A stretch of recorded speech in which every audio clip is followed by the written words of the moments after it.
A voz verbal é a relação entre o sujeito da oração e o verbo. Ou o sujeito pratica a ação verbal, ou ele recebe a ação. Ou ainda pratica e recebe a ação ao mesmo tempo. Vamos relembrar? Você lembra o que é sujeito? Sujeito é o ser sobre o qual se faz uma declaração. Eu como a maçã. Sujeito, eu. O predicado é aquilo que se diz sobre o sujeito. Como a maçã é o predicado.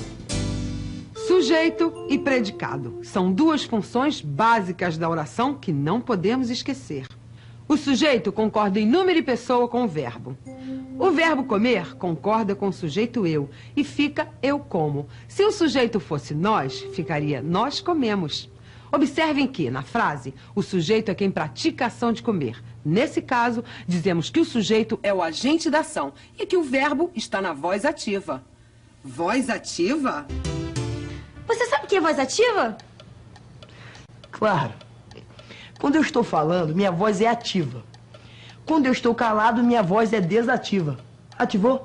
Tem gente que está precisando aprender português. E muito. Na voz ativa, a ação é praticada pelo sujeito. O sujeito, então, é o agente do processo verbal. Querem mais exemplos? Eu como a maçã. O cachorro rasgou minha roupa. A menina está lendo um livro. Em todas essas frases, o sujeito é o termo que pratica a ação de comer, rasgar e ler. Agora é com vocês. Eu tomo água de coco. Faço ginástica todo dia. Quer dar um mergulho comigo? A maioria das frases em português é formada por verbos na voz ativa. Mas existem outras. A voz passiva, por exemplo. Vamos a ela? A voz passiva acontece quando o sujeito é paciente da ação verbal. Opa! Sujeito paciente? Quer dizer que ele ficou doente? Claro que não. Quer dizer que ele é um sujeito calminho. O contrário de impaciente. Ih, mas vocês viajaram. Uma palavra pode ter vários significados. Assim é a palavra paciente. O sujeito paciente é aquele que recebe ou sofre ação verbal, ao contrário do sujeito agente. Haha! Já entendi. Ele é o sujeito vítima. Vamos exemplificar. Eu como a maçã. A maçã é comida por mim.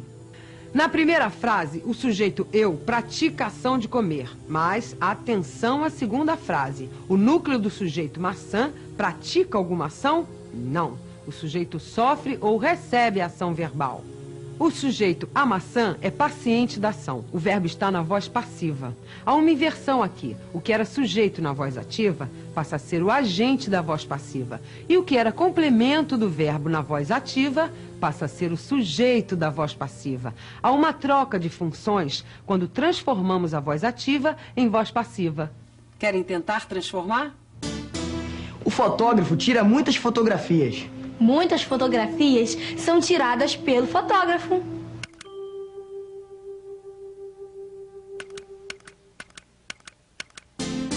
Na transformação, observem que o verbo se modifica.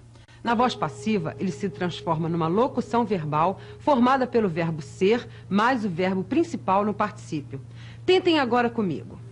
Eles beberam água de coco. Voz ativa. Na voz passiva, fica: água de coco foi bebida por eles. O verbo beberam, na voz passiva, transformou-se em foi bebida. Agora, eu modifico o verbo da voz ativa para bebem. Eles bebem água de coco. Na voz passiva, a frase ficará: água de coco é bebida por eles.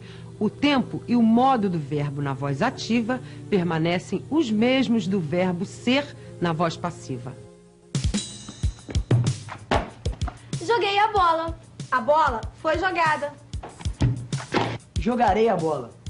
A bola será jogada.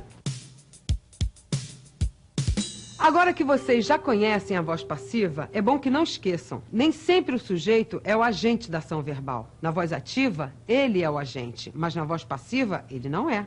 Esse é o X da questão.